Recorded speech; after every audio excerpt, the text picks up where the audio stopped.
I don't want to start without everyone. Okay, it looks fine. As I said to you before we had that short break, I was going to take motion 1 by Councillors Nicolson and Hughes as item 6 on the agenda. So item 9 now becomes item 6. Okay, Councillor Nicolson. Well, thanks, Provost. I think the motion itself speaks. Provost, I hate him. Right. Oh, Councillor Steele. Apologies. Thank you for bringing My it. apologies to you because you did tell me that you wanted to say something. It's just to draw the attention of the council in connection in reference to what is now item 6. I believe a family member who attends, but I'm advised it's not a conflict of interest and I will remain. Thank you. Okay, thank you. Councillor Nichols. Okay, thanks, Provost. I'm not going to spend too long speaking to the motion. The motion itself is, I think, very self-explanatory. As an elected member, I, like every other member of the chamber, receiving communications from our constituents direct about the proposals that have been put forward. And again, I'm going to say on record here, we fully respect the decision-making process that HSCP have to go through. It's for them to make a decision based upon their information they have at the time. But this motion is really about reflecting back what I experienced as an elected member, as I said, with my constituents. And as 2 or 3 constituents are coming through, and you know, we got the stories with their relationship with particular centres. What I found to be interesting or made me think about this, and I spoke to a lot of my colleagues as well, was I was finding quite a lot of inconsistency with the information that people were coming to us about the engagement process, about what information they were using, where that information, I don't know where it came from. And then particularly when I started receiving communications about Mildale's closing, and I kept saying, well, how do you know Mildale's closing? Who said that? Did HSCP say they're closing Mildale? Because as far as I was aware, it was a potential merger of the services. And then whatever particular option the HSCP were going to take was based upon the feedback from the carers, the families and the service users, and probably elected members feeding back as well. So the reason why this motion was here was there was quite a lot of, I think, genuine concern, not just about the proposals. That always happens when you try to review services, in particular services that a lot of vulnerable people rely upon and depend upon.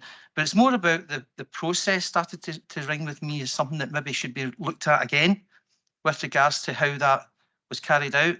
And that was what prompted myself and my colleagues and us to put this motion on the agenda, was just to ask the HSCP, can you reconsider possibly the way you've approached this particular part of your budget? Is there a way for you to look again at how this particular area is to be modernised, reshaped, redesigned, whatever terminology you want?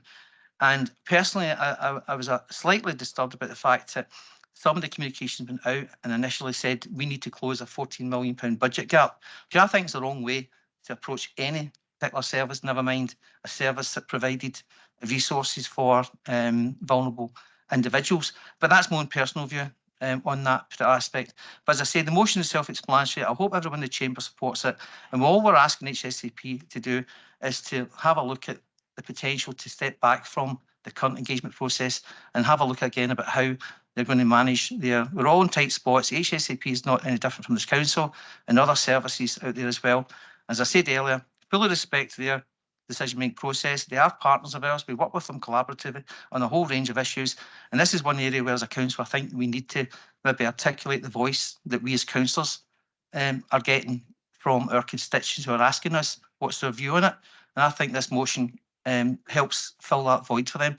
And as I say, and it's entirely up to the HSCP how they want to deal with that matter through their process of Provost. So I'll leave it at that just now. I suspect there are other people that want to come in and comment on it as well, but that's the intent of the motion. It's just to articulate the voice of the elected members on behalf of their constituents as well. Thanks. Thanks, Councillor. Councillor Lisa Marie Hughes. Formally second and reserve the right to respond, Provost. Thank you. Councillor David McGonigal. Yep, thank you very much. Actually, I'm sorry, I should ask if we have any amendments to this first. No amendments? Okay, right, Councillor. Thank you. So I welcome and thank Councillor Nicolson for for this and the other councillors for their engagement in the Save Our Services campaign, which, to be fair, has been run by some very determined, bold and proud parents, carers, friends and supporters. The campaign has been ongoing for a number of months now. It initially started up with a couple of project groups being set up, which is where most projects kick off from, isn't it? But it then quickly moved to a petition with over 3,500 people signing that. A Facebook page with some quite breathtaking support in a very short period of time. And then, as you probably all remember, there was a protest outside the council offices some weeks ago, and it was then escalated, and MSPs and MPs also joined in the campaign, and it was featured on the TV and various media outlets, and it was also raised with the First Minister as well. I also see there's a smaller protest outside today, and I'm genuinely in awe of the progress that has been made on this. It's been very inspiring for me and an honour to work with such passionate people on this campaign, and perhaps, Councillor Nicolson, we're setting a new trend here where the Conservative Party and the SNP are actually agreeing on something within an 8-day period. So in summary, I fully support this motion. Thank you, Councillor. Councillor Ian McMillan. Aye, thanks very much. I must admit, when the papers come through for this meeting and this motion was on the papers, I was a bit surprised. My initial reaction is, well, this isn't really anything to do with the council. This is purely a matter for the IJB, and someone who's been a member of the IJB, we've been kind of working through this for the last few months.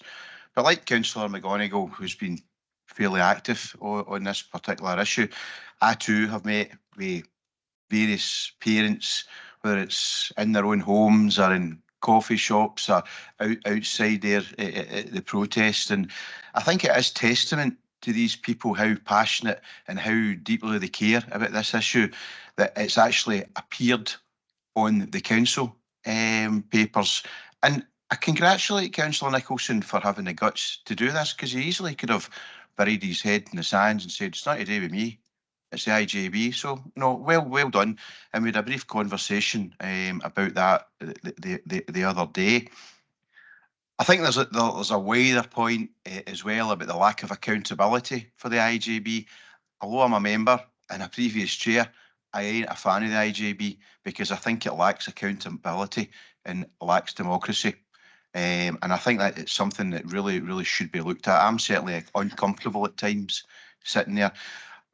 I generally report back to my group every time there's an IJB meeting and an IJB development day. So the Labour group are well versed in what's going on. So I'm glad we'll get the ability to discuss this today, although the motion itself is largely symbolic, because at last week's IJB Development Day, I asked officers what bearing this would have on the voting, which is on the 22nd of March, and I was told nothing. It's not. It doesn't matter. I don't mean it matters a jot. That's not the. Well, maybe that is, because at the end of the day, as Councillor Nicolson alluded to, it is for the IJB to make up the mind. But symbolism can be quite important at times, and I think, and it looks as if we're going to get unanimous support for Councillor Nicholson's motion, and I think that sends out a strong message that the IJB might be away doing something else, but elected members of Renfrewshire Council have real concerns about this proposal.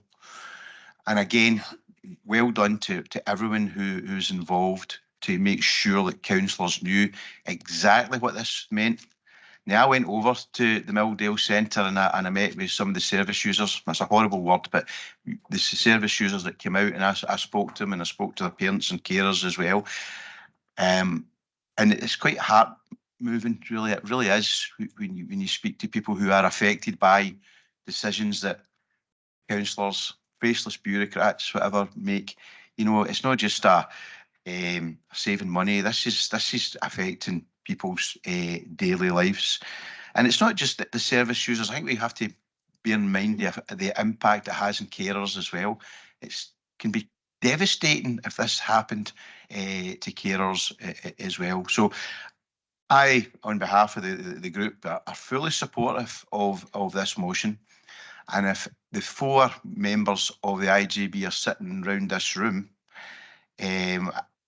we go into that IJB meeting on the 22nd of March, I'm assuming that the 4 people who are going to be voting in a certain way will be voting exactly the same way on the 22nd of March.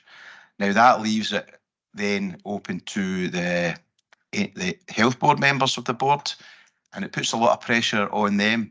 But I hope they're watching, I hope they're listening, and they hear loud and clear what we as elected members are saying on behalf of the carers and the service users of these valued centres. Thank you very much. Thank you, Councillor McMillan. Councillor Ben Smith. Thanks very much, Provost. On Thursday nights, I'm able to go to Spread, which is based on a building attached to St Peter's Church and Councillors McFarlane, Kirk and Devine's ward. And Spread provides a service to kids and adults with additional support needs, and it's run by the Diocese of Paisley, and there are other Spread centres across the Central Belt. Many of the members with additional support needs who go to Spread also go to the Mirren and the Milldale Centre. And from listening to them and the importance that those centres play in their week, the prospect of pulling the rug from under their feet in terms of the social network that provides them with, the independence that provides them with, and the freedom that those centres provide them with, and the prospect of the merger and the loss of places in the cuts is unthinkable. The campaign that the parents have led has been extremely praiseworthy in terms of getting this into the attention of the local press and indeed the national press, because one of the parents who was here tonight was on debate night and got the topic part of the conversation on debate night, and crucially commented on the effect that this would have on carers and parents in terms of their ability to have freedom and independence during the week, and also their ability to work. I agree with everything that Councillor McMillan has said, and I also take into account what Councillor Nicolson has said in terms of the decision-making process being separate from us. I know that Councillor McMillan will oppose any proposed mergers as the Labour representative on the IJB. I just really encourage the SNP members and the NHS members on the board to do the same. I know how emotional I feel about the prospect of these mergers, so God knows how the parents and the service users or members feel as well. So I think this is unthinkable, and I'm not sure how we would sleep at night if this happens. So I hope to God it doesn't. Thanks. Thank you, Ben. Okay, we have several people who want to speak on this issue, so I would just ask that you don't repeat, or try not to repeat anything that's been said already, unless it was really relevant. Councillor Adam. Thank you, Provost. I think it is really important that the SNP administration have brought this forward today, because it does reflect the concerns that's coming through to our constituents. So it is a symbolic, but it's a strong message that the administration have concerns. And what I want to reassure the carers here today, I've met with them as well, I've been talking to them most days, and I want to reassure them that we are listening to them. We're listening to the concerns, we share them, and we've got another development day prior to the IJB, so we've got an extra day in.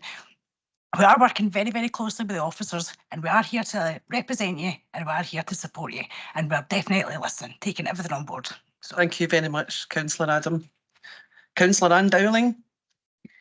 Thanks, Provost. I'll be very brief.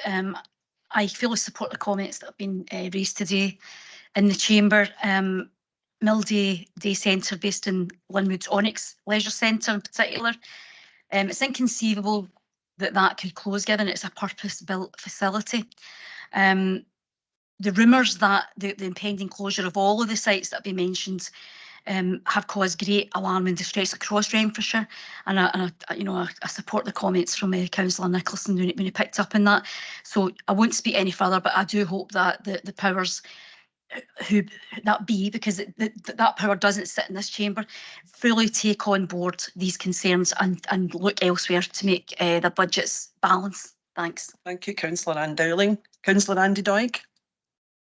Thanks very much, Provost. The comments made by Councillor McMillan took me back to a period in nearly 10 years ago when Councillor McMillan was the convener of the last, I think it was the social work board as it was at that time. And I've worked in social care for nearly 30 years and understand how important these centres are to users and to their families, and certainly constituents in my own ward have came to me with their concerns, as Councillor Nicolson alluded. The only point I want to make, Provost, is, and I'm throwing this question out there. At the time, the Scottish Government said to local authorities the integrated system would be more of a partnership. And I remember these were the words that Ian said, Councillor McMillan said at the time, and we took that on. As time has gone on, it really seems we're not a takeover, and I'm going to finish on this question. I really think we need to reflect, is it time that social work was taken out of local government control and put fully into the NHS?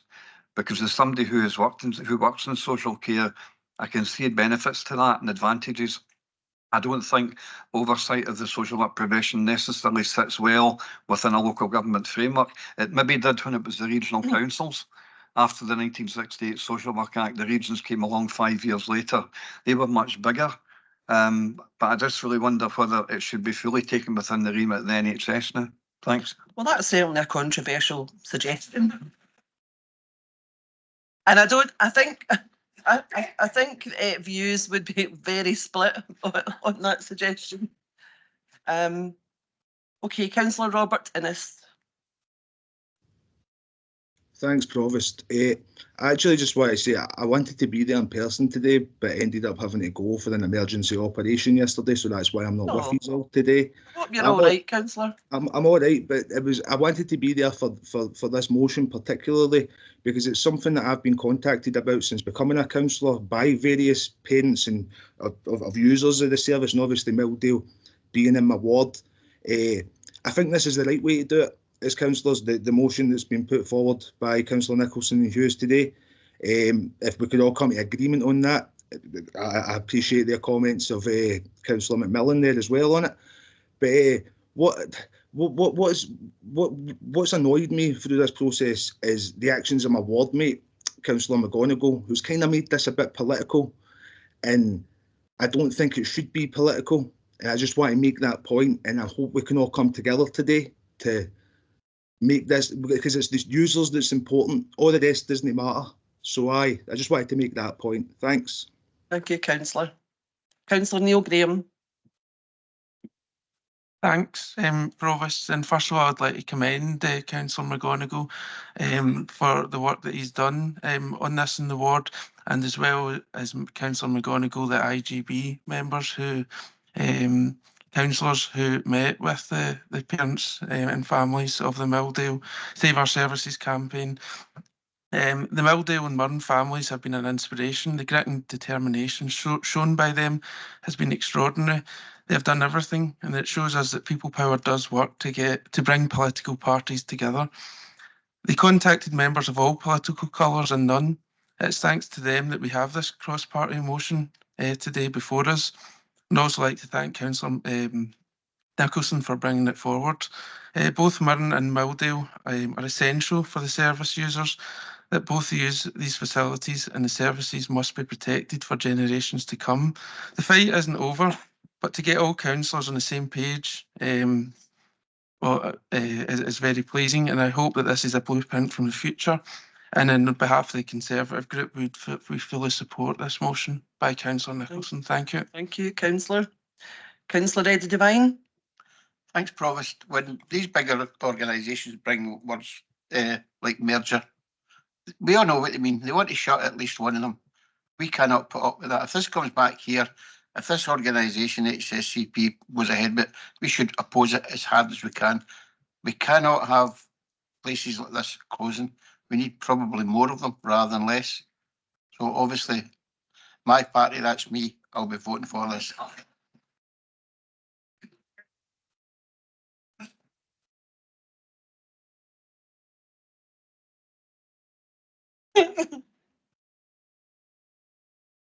Okay, Councillor Gillian Graham.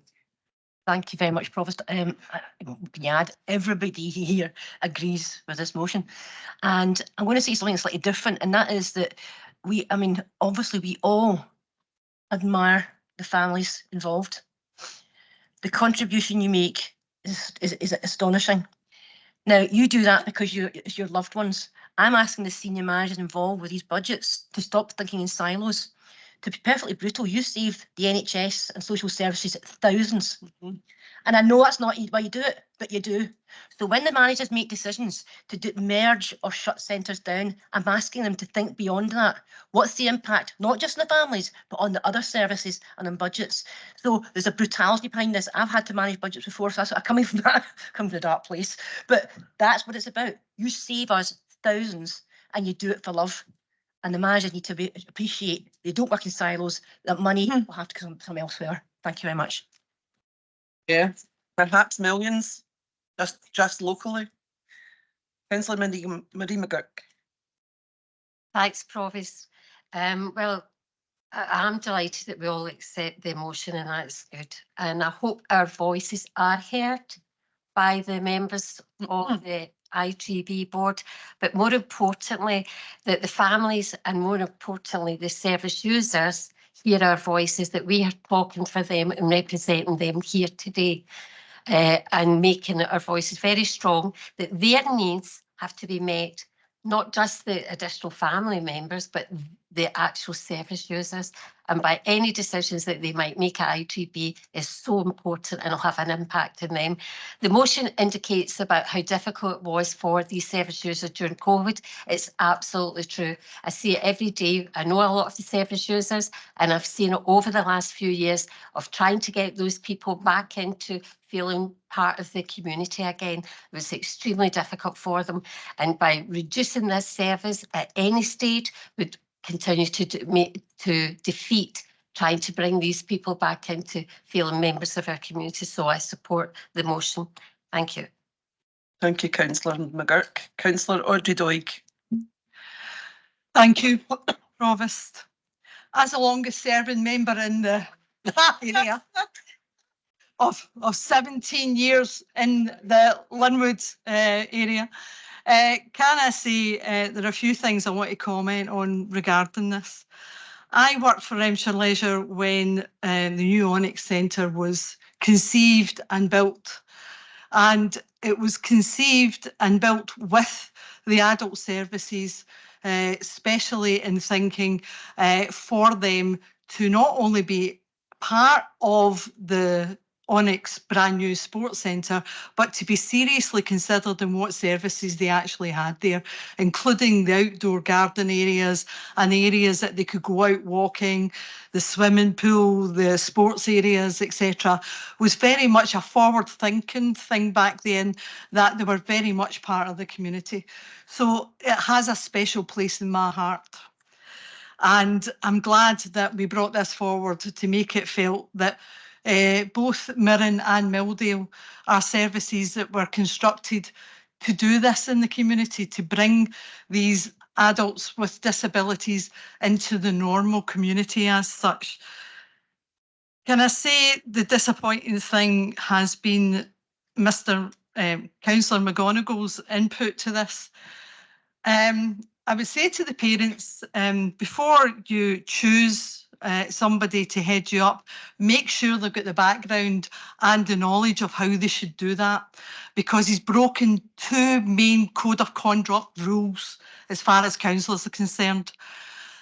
The poster headed up with his face and name in big bold, it should only have been limited to the areas that he covers: Linwood, Crossley, Houston and Brookfield. To go outside that area is actually breaking the rules. That should have been headed up with your own parents section, because you're not supposed to do any advertising of a councillor outside his own area. So that's number one. Number two was, Councillor McGonagall, when you did your press interviews and you called the HSPC staff liars, that's against the code of conduct. You can't do that to officers. So be careful in how you lead further campaigns as such. And I know you're a new councillor, but check out your facts of what you can and cannot do, because it will lead you down a bad road. Thank you.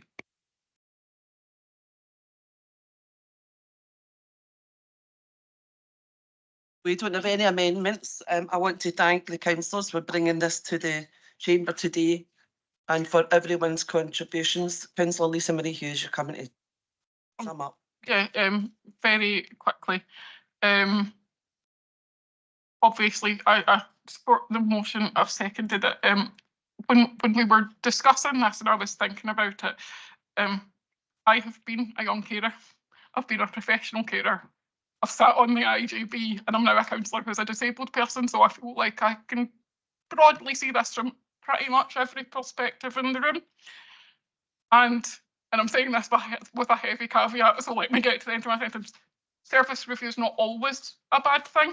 If we had not reviewed services, people would still be living in hospitals when they're now living in their homes. That's super important, but it has to be done with people at the centre over a long period, with them understanding what is going to happen and with their needs still being met. And this process has felt, from what people have said to me, confusing for people. They don't know what's happening and it's felt rushed.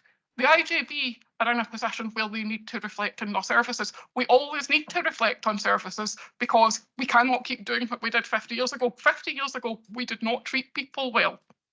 But we don't want to get into positions now where financial decisions are pushing us to the point where we continue to not treat people well. Our job is to at least maintain the level we're doing and to do better. So I agree with Councillor Nicolson and everyone in the chamber. It needs to be looked at.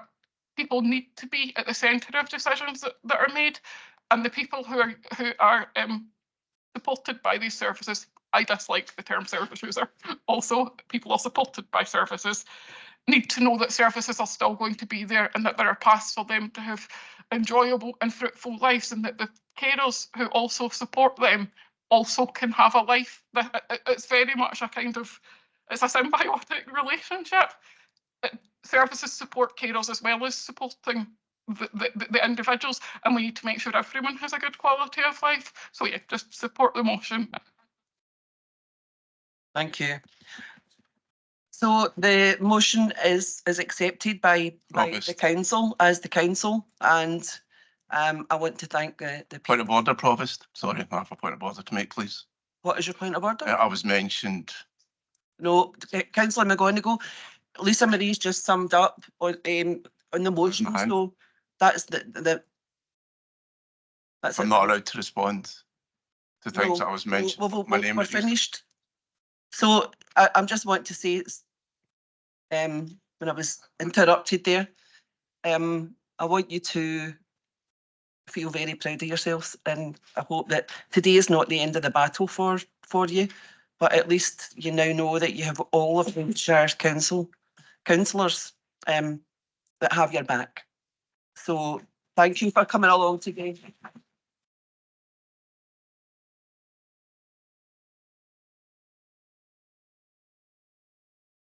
Okay. If you want to go now, you don't need to listen to any more of our our chit chat.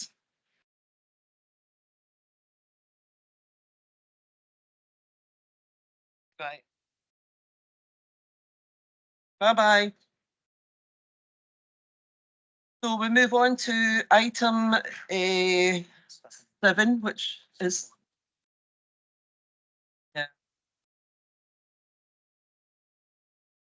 so we're at the Accounts Commission section 102 report, which has now become item 7 because we slotted that motion in. Okay, I'm just renumbering. 10, 11, 12.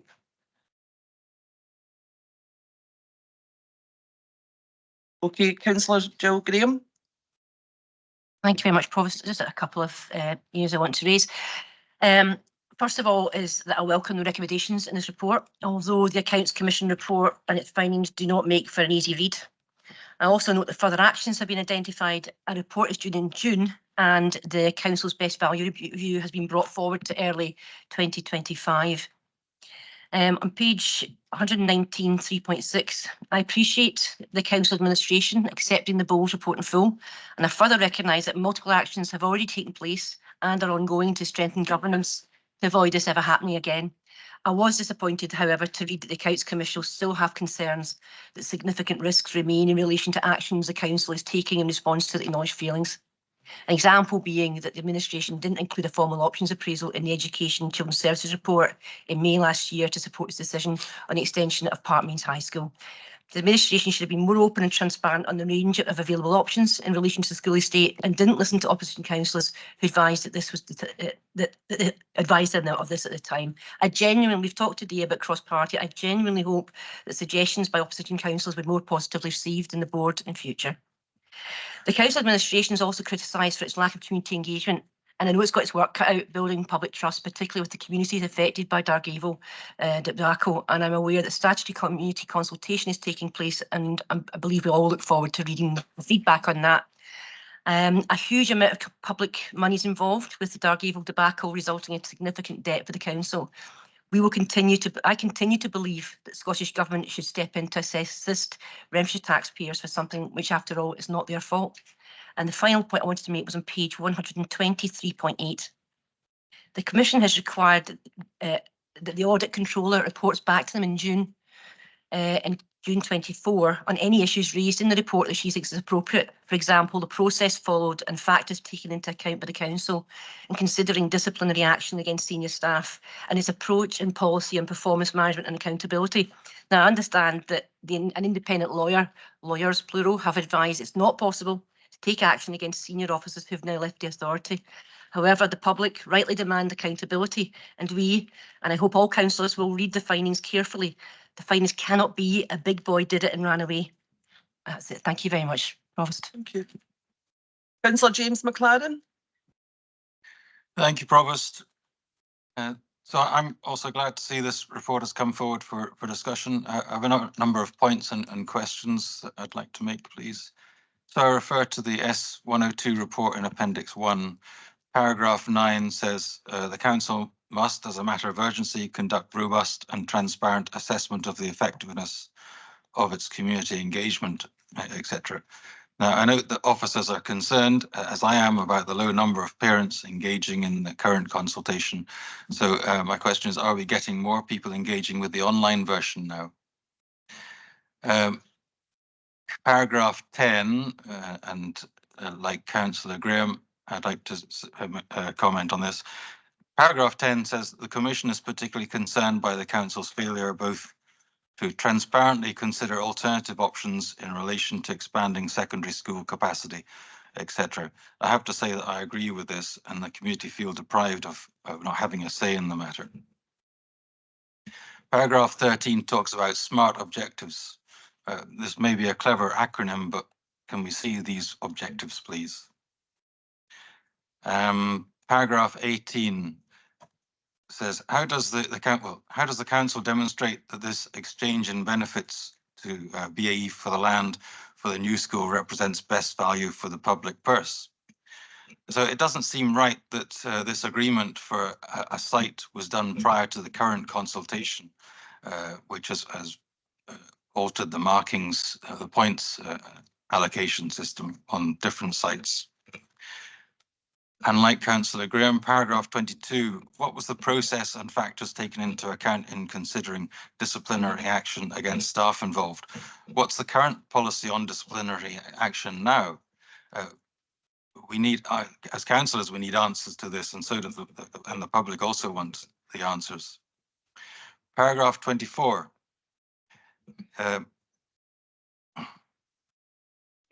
Says, I'm concerned about the council's review of its approach to community engagement. As far as I can see, this isn't working as well as it should do. For the council's response, paragraph 28, note that the net additional cost of 60 million will come from borrowing and will add a cost of around 4 million per year for the next 40 years. And I also note that we don't know yet what the additional running cost will be for Parkmeans High School. Page 147, Council's response talks about Parkmeans Liaison Group. Can I ask who is on this Parkmeans Liaison Group and why have councillors not been shown minutes of these meetings? And lastly, on page 154, third paragraph down, I think there's a typo. It says to 2007. I think it should be 2027. Thank you. Councillor, can I ask if you've previously approached any of the officers to get any of that information you've asked for today?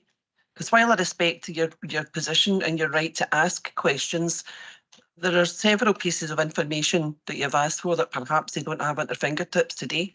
So if you want it today, I'm afraid it would be impossible to give. Have you asked the officers? Some of these points have been made previously. Some are new points. We have a report in front of us today that is relevant, and therefore I'm asking questions based on it. Yeah, I'm just pointing out that you might not get it all today. I that's all. understand that. I think it's important that the public gets this information, not just myself. Yeah. In respect to the online engagement, I'll maybe ask if the director knows. Do you have any information on that, Jenny? I do, yes.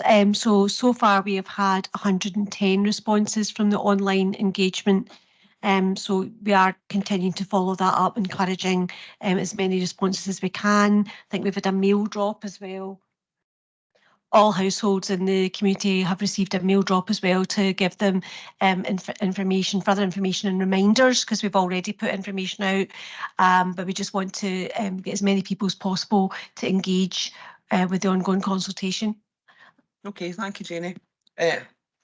Mark, do you want to come in? Mark, I'll ask Mark Conahan, the Head of Corporate Governance, to reply to some of them, James. Yeah, just a couple of things that Councillor McLaren raised in relation to the council's existing disciplinary policies. I'll be happy to send them a copy of the existing procedures. Those are, of course, available on the intranet and can be located there, but I will supply a copy. Councillor McLaren made reference to the SMART Objectives and Action Plan and asking for sight of that. That is what is currently being reported through the Audit Risk and Scrutiny Board. And the Audit Risk and Scrutiny Board have oversight over that action plan and all of the actions arising from it. Thanks. Okay. You want to come in, Alan? Yeah, thanks, Provost. Just to follow on some of the questions, obviously, Councillor McLaren asked arranged there in relation to the options appraisal is noted what the Accounts Commission and the Controller of Audit indicated in the report. What I would say is that there was no concern raised by our external audit in relation to the option that has been followed, or an understanding of why other options were not considered viable, and also noted that the option raised by the community for a new school within Dargavel in Bishopton was explored and reported subsequent to the May report. What was noted that some of that information could have been more clearly articulated in the report in May. In relation to the community engagement, you'll note in the response there is a planned independent review by the Consultation Institute, which is an independent review of our engagement strategy since the beginning of the Dargavel process, and that will include all the work today and the statutory consultation process that is ongoing. Our external auditors and the Accounts Commission are well aware of that, and they understand, and that process will be undertaken, and the full remit for that independent assessment will be shared with the external audit team. So they're well aware that that independent review process will be carried out. That was always planned as part of ensuring that we were taking the best possible approach to community engagement, and certainly our own assessment today is that continues to improve. We recognise, and we have from the beginning indicated, that it would take time to rebuild the confidence of the communities most impacted from this issue, and that it would be a journey to rebuild that trust. And you know, I think that's certainly a journey that we're on, and we are seeing positive improvements in relation to that. That's not to say there won't be indications and advice from that independent review where there could be improvements to that as we move forward, and we will take that on board as that independent external accreditation progresses.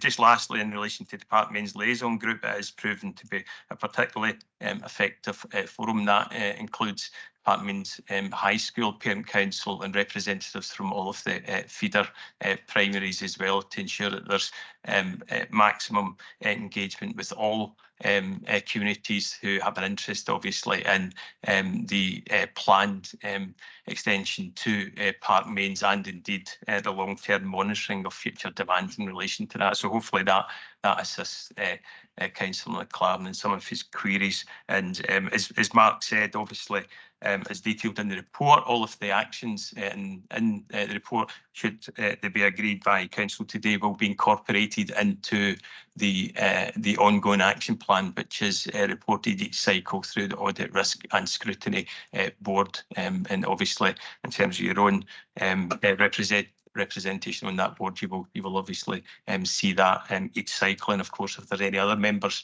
want regular sight of that, I'm happy to make that arrangement. Thanks, Chair.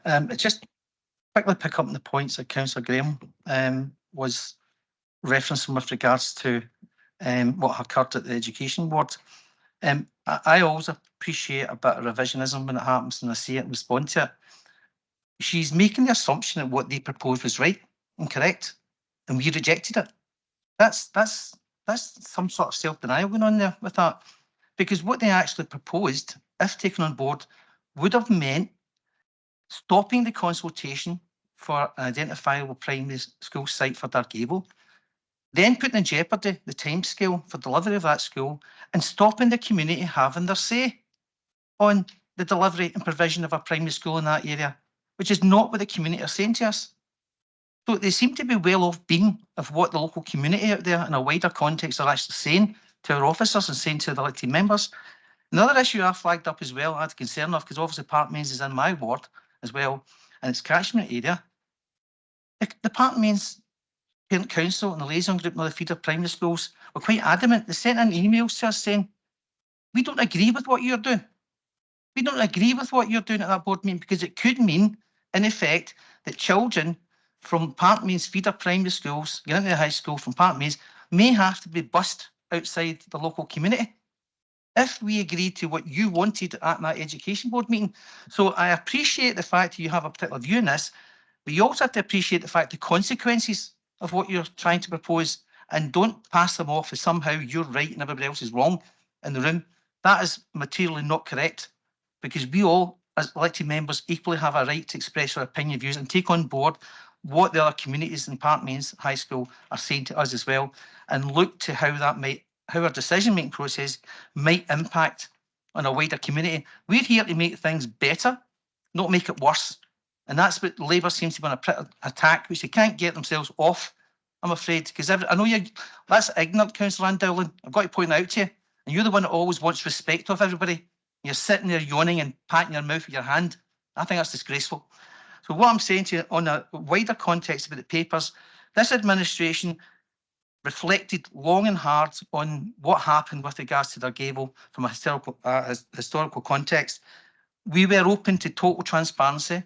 We wanted to make sure that every piece of work that was done in that area with regards to the look at how this all occurred, how the governance arrangements works, and the external investigations into it as well. And we wanted to make sure every piece of paperwork we could comes to the correct place, and that was the full council.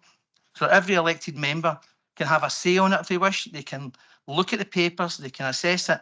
And the engagement process we embarked upon with local communities with regard to provision of new school, including Park Mains, has been absolutely phenomenal in my view with regards to the scale of it and speaking to people. In every context, we said that to local communities. We agreed with the Bowles report. We met with the commissioners as well. and we had a frank conversation with them as well of what they expect from this council, and we are completely and utterly committed to being as transparent as possible. We also accept the point that at a previous education board there should have been more detail in there with regard to Parkmain's options being there. We accepted that as well.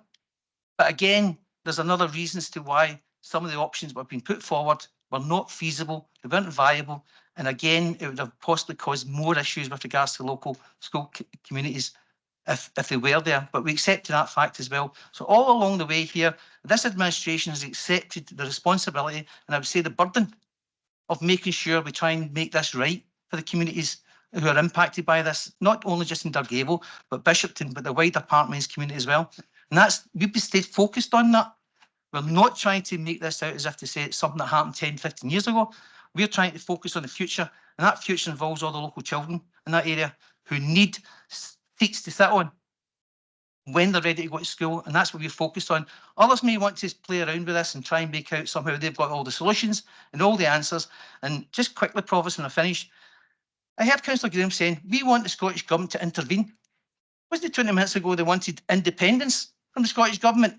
So all of a sudden they want investigations for the Scottish Government coming to us.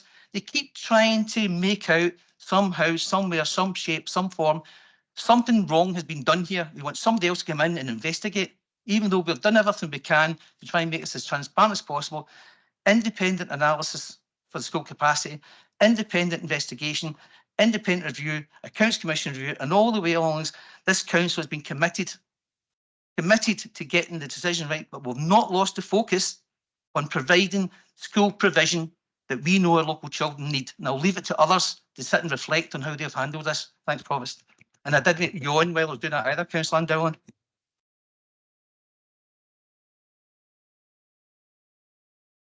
You've heard there is a report either being considered now or is going to be by the Audit and Scrutiny Board. So if you want to perhaps talk to some of the members of that, maybe you'll get some. Pardon? You remember? Okay, sorry. Is there anything else that you asked that you didn't get an answer to? I was asking for the minutes of the Parkmains liaison group. Okay, I think, can we get them? We'll get them to you. Okay, Councillor Jill Graham, you've been in already. You've got a lot going on. I'm Yeah, but and throwing. No, I think Councillor Nicholson's not really heard what I said. I wasn't talking about the last Education Board, Councillor Nicholson. I was talking about, and shrugging your shoulders is the same as yawning. May 2023 is referred to in that report, and in May 2023, all I was saying was with Parkmains, could we have options appraisals? It was knocked out the court, and I said I'm honestly putting it forward as a positive suggestion. The Counts Commission picked it up. So that's why I've put it forward. I'm not talking about Dargavel. I'm talking about what they, if you had listened to me and honestly thought I was a genuine person with a positive suggestion, as all the other opposition councillors did, you wouldn't have that, you wouldn't have that criticism in the Counts Commission. So it's May 2023 that I was referring to, and I was clear about that. You wouldn't have been in there. We wouldn't be in it if you'd listened to me in the first place. And that's why I'm saying, please genuinely take what I suggest and other people suggest as being positive, not party political. Thank you very much. And I'll go home and look up revisionism. I don't know what it is. Bring in Alan, Chief Executive. Thanks, Provost. It's just to follow up on that point, Councillor Graham, just to say you'll note in the action plan in Appendix 2, we do reference, obviously learning from all of the experience of this, and we will, as part of the work being undertaken, establish a clear framework for how future school estate changes and potential changes will be reported through board.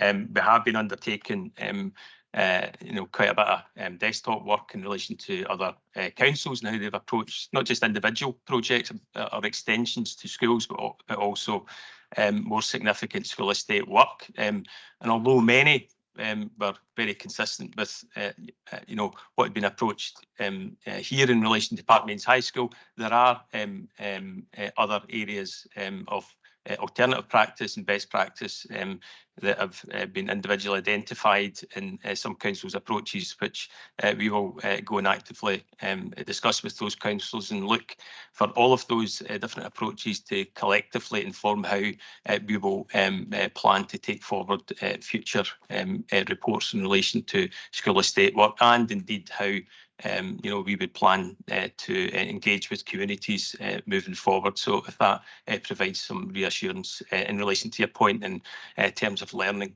from not just the past from our own perspective, but also how others have approached it.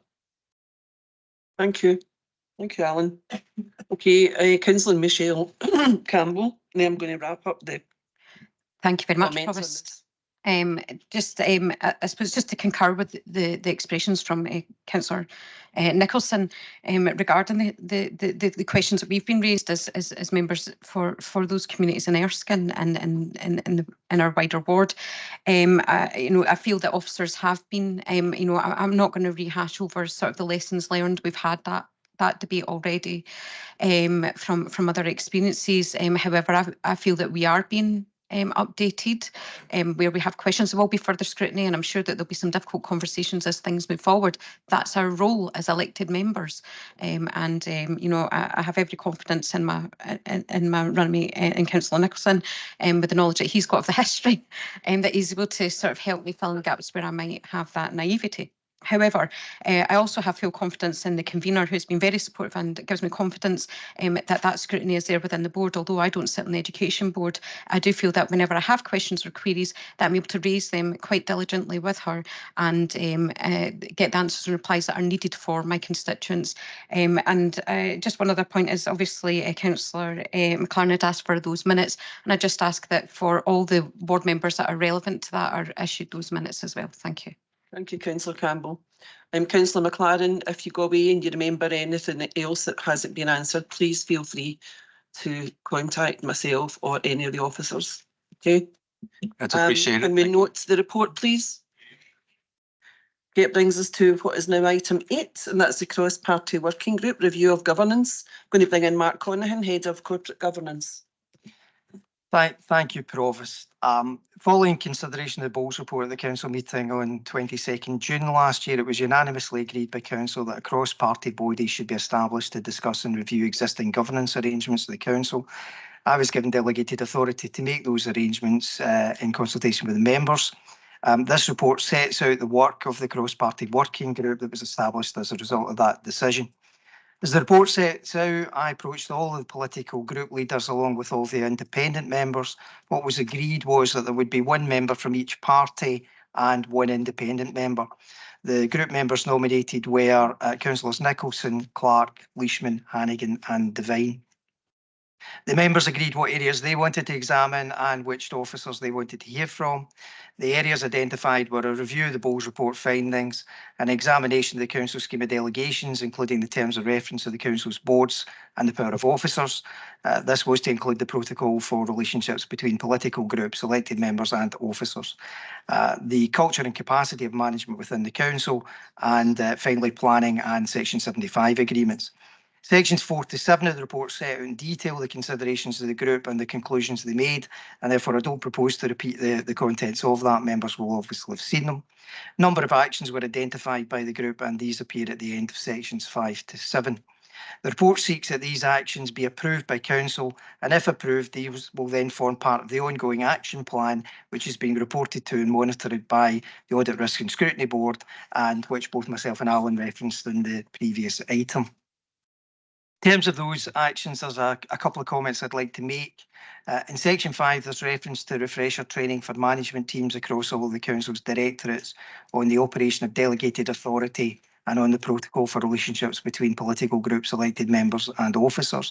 I can advise members that this training has already taken place, with myself and the Chief Auditor having carried out sessions for all of the directorates in January. In section 6, there is reference to a structure chart for all council directorates being prepared and circulated to all elected members. Again, this has already been issued to you and provides information on the management structures within each service down to the tier 3 management level. So that's a level just immediately below head of service. Can also advise that the health check process, which is mentioned in section 6, is also well underway. The final matter I want to mention from the actions is the protocol for relationships between political groups, elected members and officers. The protocol was last updated in 2014. As a result, there were a number of small changes required to update references to the Code of Conduct for Councillors and to GDPR legislation. The group also requested that a small change be made in respect to how members address each other at meetings, and that a change be made to one part of the constituency inquiries section. Members are asked to approve the updated version that appears as Appendix 1 to the report. Finally, I'd like to record my personal thanks on how the elected members appointed to the group approached this review, for the level of scrutiny they brought to the process and the diligence in their exercise. Thanks. Thank you, Mark. I have hands up here. I don't know if they're historical or not. Graham, you want to come in? Yes. So I want to thank the members of this cross-party working group. It was important that we worked together to look at across the council just to make sure that we are responding to some of the concerns of the Accounts Commission, and I think we've done that to a large degree, and hopefully they will see that as they look ahead. I think that we have looked particularly at how the council scrutinises its decisions with training. I would commend to members that they read the protocol for elected members when they get it. I have now read it. I don't think I read it when I first was issued with it. I didn't notice that there were double numbers or anything like that.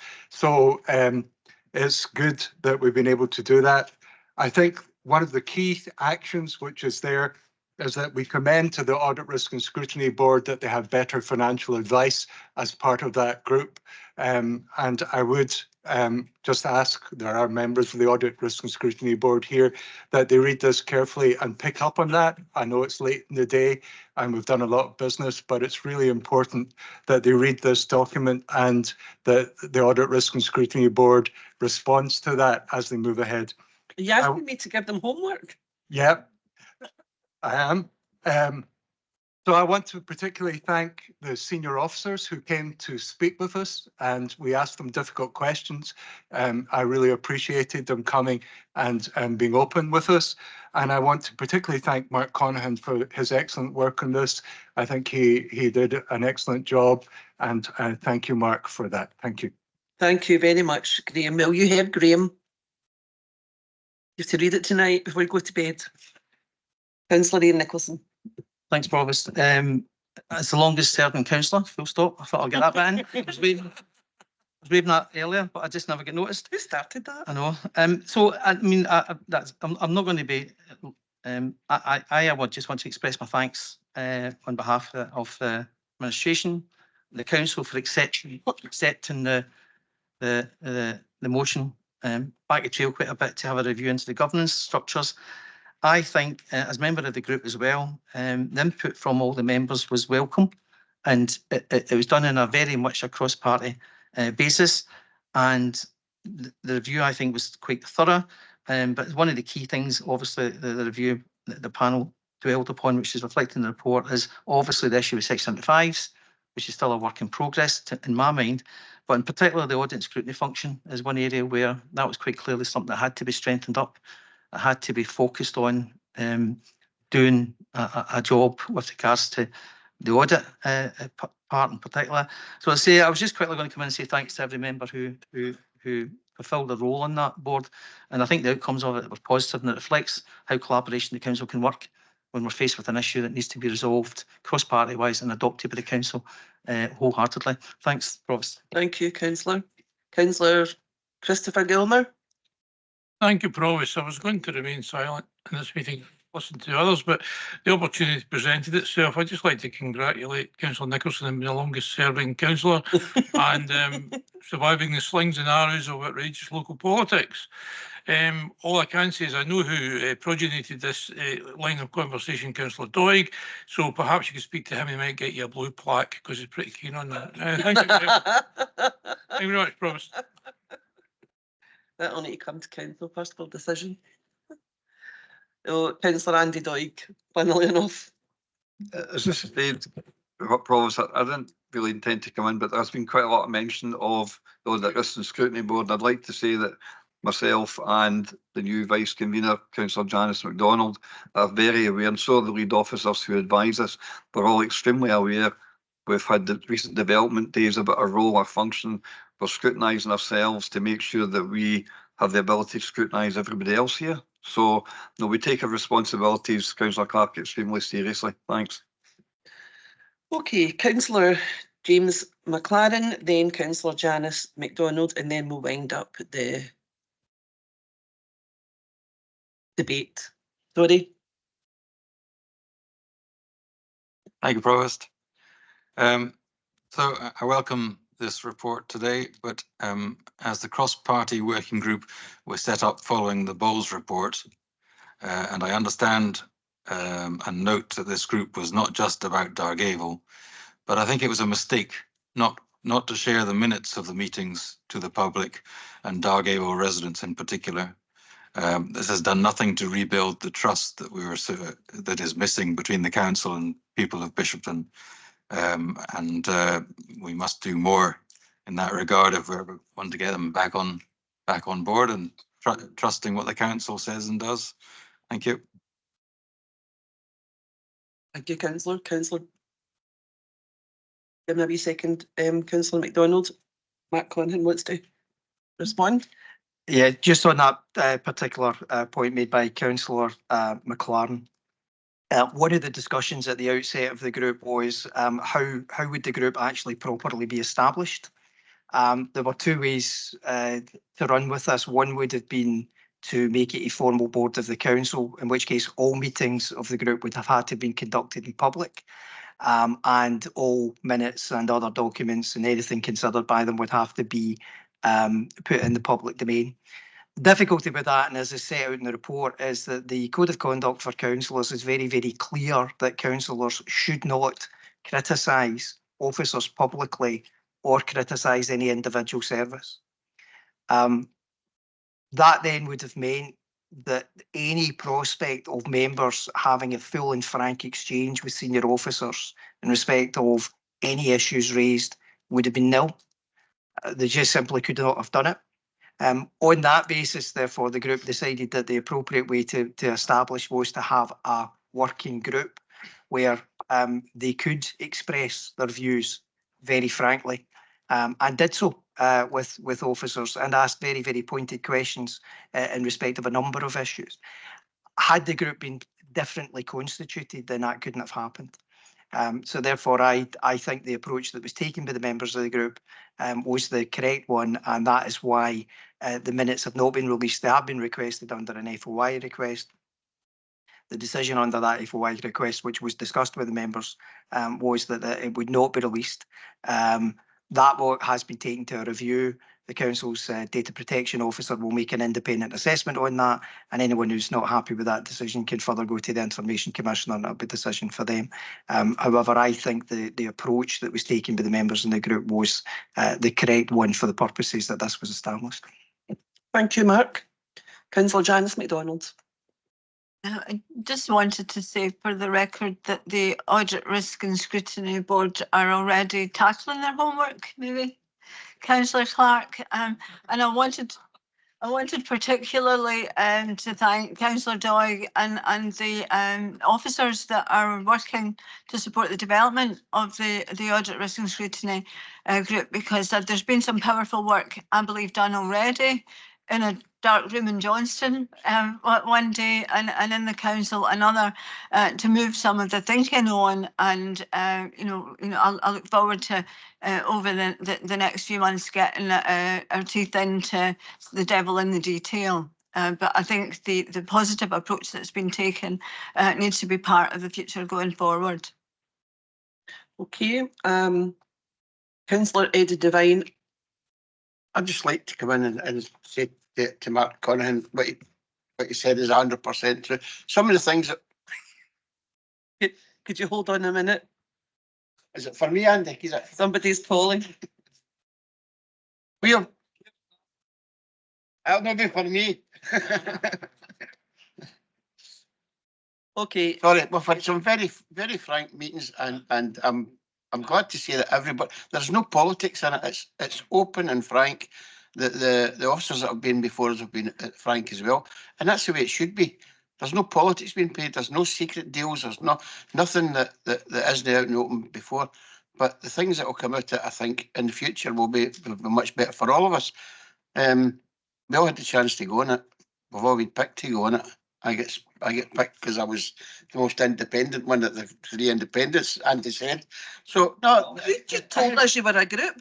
everybody, everybody, the Tories, the Labour and the SNP, and obviously myself, we're getting on very well, and it's very full and frank.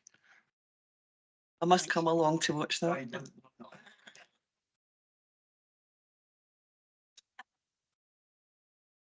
Okay, the only place I can go with that is to ask you all to note the report. Thank you. That brings us on to item 9, the governance arrangements. Can we note the report, please? Oops, up.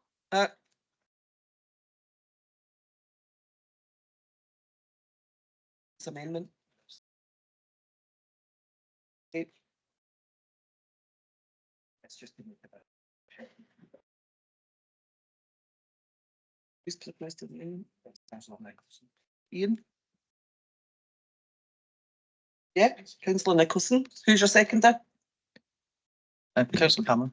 Councillor Jacqueline Cameron. Thanks, Provost. There's just a slight amendment by the SNP group with regard to governance arrangements. I think the wording has been sent round and circulated. And the other amendment is that in the leadership board that Councillor Patterson is substituted with Councillor Doig. Councillor Steele is to replace Councillor Patterson as the council's representative on the Strathclyde Partnership for Transport, with Councillor Patterson being appointed as a substitute member, and Councillor Doig be appointed as Vice Convener of Infrastructure, Land and Environment, as substitute for Councillor Stephen Burns. Okay. Everybody okay with that? Yeah? Okay. Agree? Everyone's in agreement? Eddie, are you in agreement? Thank you. Okay, that brings us on to item 11. Am I right? Yeah? No? Because we moved 9 up, so So I did. So 10, 11 and 12 are all the same number. That's a bit different. Right, okay. So we have a motion by councillors Devine and Hood, and a motion by councillors Davidson and McDonald on the same issue. We also have an amendment. I think, is it Bruce? Is it yours? Councillor McLaren and seconded by Bruce. I'm going to taking the both of them together. Okay. Can we distribute the amendment, please? Penny McLaren.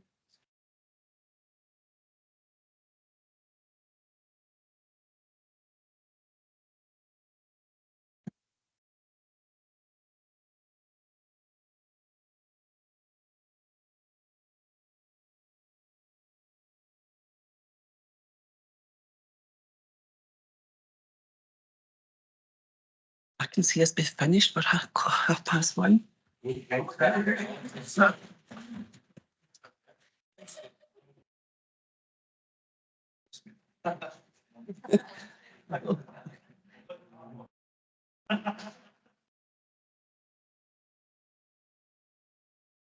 Okay, Eddie, do you want to?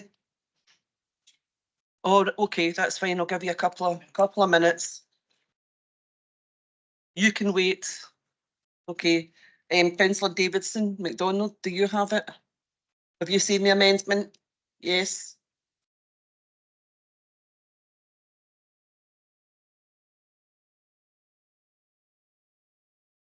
The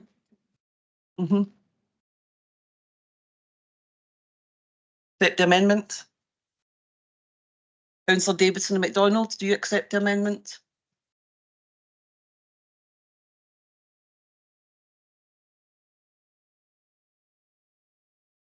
We can. Would you clarify? We can. Good fund, right? Yeah. We've done it before. We've made grants from the Common Good Fund from a. Everyone agreed? Okay. I tell you, 1:15. Okay, the next and final motion is the motion by Councillor Steele and Cameron on the Talbot Bridge graphics. This is a good and interesting motion. And can I tell you, I've tried in the past to have something done with this, and as a like, and it was very difficult. So more power to your elbow. Councillor Steele. Thank you, Provost. You know, coming under heavy pressure, not to say my piece, but I sit at the back and wake up when we mention Johnston and Eldersley, as you know. So this is my moment. Members may well consider this a somewhat parochial one matter, but I'm bringing this motion as something of a last resort, as getting engagement from Network Rail has proven somewhat difficult. Aye, exactly. Sympathetic noises from off screen, Provost. Provost, like the carpet field, the former car plant is a central part of the area's heritage. Thousands of people work there for long or short periods. As with the carpet field, it was a place where most people know someone who worked there. Maybe their parents met while working there. It had some connection to it. It was, in short, a real beating heart of the community for many years. However, the signage on the bridge is now just about the only visible reminder left of the car plant, and for the reasons I've said already, surely the bridge should be brought back into better condition than the somewhat rust-spotted, faded face it is currently presenting to the world. It sends out a poor message, I believe, to residents and visitors alike. Spoken to residents about this, they've fed in further suggestions, for example, that the two sides of the bridge be used to highlight different eras of the plant. One side saying Roots, one side saying Talbot, for example. I think that's an excellent idea. I have no particular preference. I'm happy to leave it to residents to decide what they want to see. The point is, it shows it's something which interests local people. Given what we've been discussing about how tight budgets are across the board in the country this morning, this might be considered a bit frivolous, but I don't agree with that point of view, Provost.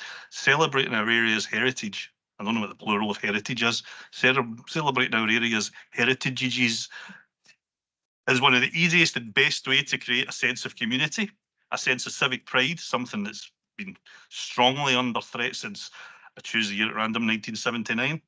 I know many others have tried, as Councillor Devine mentioned, as yourself, Provost, mentioned. I know local elected members, Mary Black, has tried. I know many have tried to get something done in this before. So I'm under no illusions that it will be easy, and it will be logistically a very, very large challenge with a live railway line and a very busy road underneath it. That's Linwood Road, which needs a safe crossing. Let me throw that into the mix while I'm here. But it is still a chance to show to people their work there meant something, that we are a living community and that we celebrate our heritage.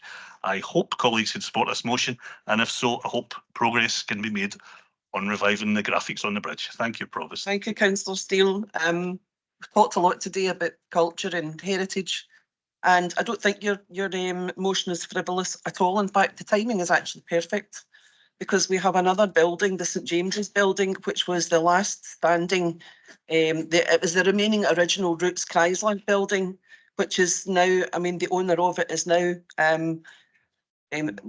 removed the tenants from it, and I think the intention is to bulldoze it, although that is just hearsay at the minute, so we're not terribly sure. So I think that the timing is perfect, because if we don't look after the heritage for the community, then who will? So thank you for that, Councillor Jacqueline Cameron. Yeah, just formally second the motion, Provost. Thanks. Thank you, Councillor Gillian Graham. Thank you very much. I'm not trying to be pedantic. I'm just thinking you might want to change restore or say restore and or conserve, because I'm not sure about repainting the whole bridge, but it is a beautiful bridge, and conserving it would clean it, brighten it up, and protect it as it is, so it becomes a historic sign as opposed to a total refresh. So you keep that genuine authenticity about it. I don't know if you've been down to like Finniston, and you'll see the buildings down there when they've taken the paint off, and there's the old kind of Edwardian paintwork that's half there, half not. And it's really evocative for the local history. So I'm just wondering if maybe conservation might be something you want to look at as well. But other than that, I think it's a great idea. Well, it's your motion. So, and the motion doesn't talk about repainting it, but I mean, that's just what. So listen, after we've heard from the other speakers, Andy, I'll bring you back in. Councillor James McLaren. Thank you, Provost. Yeah, I think that's a good call from Councillor Steele. And if this is successful, then maybe we could look to Network Rail and ask them to improve the likes of Gilmore Street Station, which is decidedly dilapidated these days. Thank you. Sorry, councillor. Thank you. Councillor Ed Devine. Provost, if, and I hope Andy gets his way, we get something, that bridge, got to say tarted up there, but that's not the right word, done up. But it should be a tribute to the people who worked there. Like it could be something like the Home of the Hillman or something like that. Certainly not to Talbot and all the rest of them who ran away and shut the place down. We should not be paying tribute to that group. Okay. Councillor Andy Doig. Thanks, Provost. As the son and grandson of foundry workers, I think remembering the industrial heritage of Scotland is really, really important. And I think we should thank Councillor Steele for bringing forward this motion. It's not in any way frivolous. I think you sell yourself short. We need to remember the industrial heritage of Renfrewshire and do what we can to preserve it. A specific suggestion, possibly, and Councillor Graham's suggestion was very good. The Ward 9 councillors have got some experience in talking to the heritage team because of the Steeple Hall involvement in Kilbarchan. I would suggest that you ask Colin Begg and Ewan Shearer, who you're well acquainted with, to see if Historic Environment Scotland has got any money specifically for industrial heritage, because that may well be a funding stream that we could get money to actually do this. Thanks. Thank you, Andy. Councillor John Hood. Right, thanks very much. But obviously, most of the councillors in Ward 8 have had communication with some of the residents round about regarding issues that have, or regarding maybe doing the bridge up. But there is one issue that could maybe go along with it, and I think Andy will know about it, is the nesting place of the pigeons, because you can't actually go by the bridge without actually walking, because it's, how should I say, it's about an inch thick on the ground, even though the council keeps on coming in and clean it. A week later, it's the exact same. So I would say it's actually the whole bridge that needs something done to it, because yeah, the names are important, but I think it's the whole bridge and the structure. Something needs done. Thank you, Councillor Hood. Councillor Ian McMillan. No, certainly I think this is a good idea. It certainly looks extremely tired and faded. It's not a good look as you come into that area. There's, you mentioned the St James's, and that's the business centre, and that's a shame. What might happen there? I've heard the rumours as well. But it's quite a vibrant area, with lots of shops and in the area, and then of course it's an entry to Eldersley and an entry to Paisley as well. So it should be, a sense of pride shown in it and it improved. But I'm a bit like Councillor Devine. There's quite a few of my members of my family worked in that site in the various guises that I had over the years, and it ended badly, with thousands of men and women flung on the scrap heap, some who never actually worked again, some ended up getting into taking drugs and alcohol and relationship breakdowns. It was absolutely awful, and if you were around in those days in the early 80s, it really had a huge impact on people. So I think Andy Steele's right to bring this up, and as long as it's tastefully done, and it's it's no pandering to these people who basically walked away from Renfrewshire. Thank you. Thank you, Councillor McMillan. Okay, that's no more speakers, so we agree the motion. I don't know if I like it.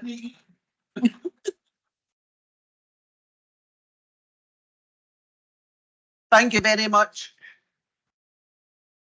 Oh, I did forgot to let him.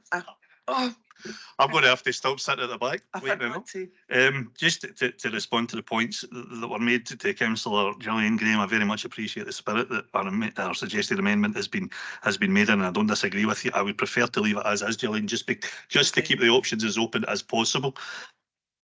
Suggestion, thank you, yes. It's good to see Councillor Devine bearing grudges in finest political fashion. All these decades later, it's a fair point one I hadn't considered.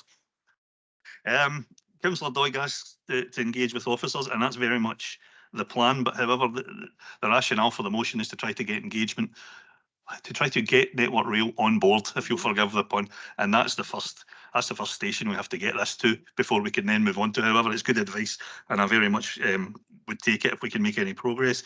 Likewise with Councillor Hoods, the pigeon boo under every bridge. Been annoying officers for this for as long as I've been a councillor, but if we can again make any progress, I'd be more than happy to take that on board as part of the project. Thank you, Provost. Thank you, Councillor Steele. So the motion is agreed. Thank you for your attendance today. And that was really good. Not even half one, eh? I didn't even mention lunch to you in case it made you hungry. Thank you.